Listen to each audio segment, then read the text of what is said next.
Today marks 3 years since my husband Tony suddenly passed away, and it's interesting how grief evolves over time. The few days after Tony passed and the past 2 anniversaries of his death, it has always rained, and I always took that as Tony's way of communicating to us that he is mourning with us. But it didn't rain today. I stayed up all night, whether that's because of grief thoughts or because of jet lag, and I got to see the sunrise, which I don't see very often. And when I saw the sunrise, I felt this sense of peace that I don't usually feel during Tony's death anniversary. My first year of grief was survival mode. I don't remember most of it because I think I was in a lot of shock and just trying to chug along through the days. The second year was very painful because grief became so personal to me, and I was sensitive to how others were grieving or how others were judging how I was grieving, and everything felt like a personal attack. I hit my lowest point at the end of year 2 where I really contemplated whether or not I wanted to be alive.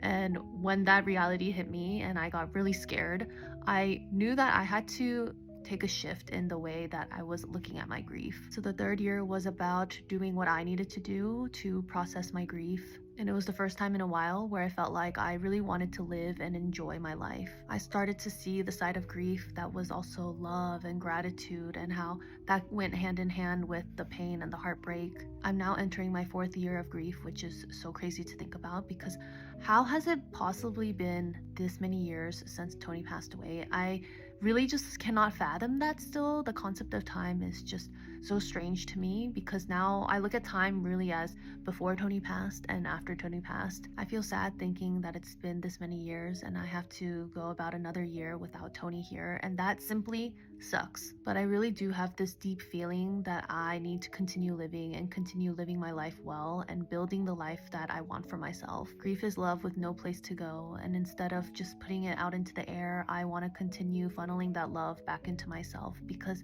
that's what Tony would have wanted for me. And knowing that makes me feel even more gratitude towards Tony and even more love towards Tony. I really believe that Tony brought me all of you, and I'm so thankful that I have so many of you walking this grief journey with me and genuinely rooting for my happiness. It really fuels me to keep going. Even in the midst of heartbreak and pain, life can still be magical. So I only wish for more and more magical moments in your life and in my life. Thank you for being here with me today. I love you all so much.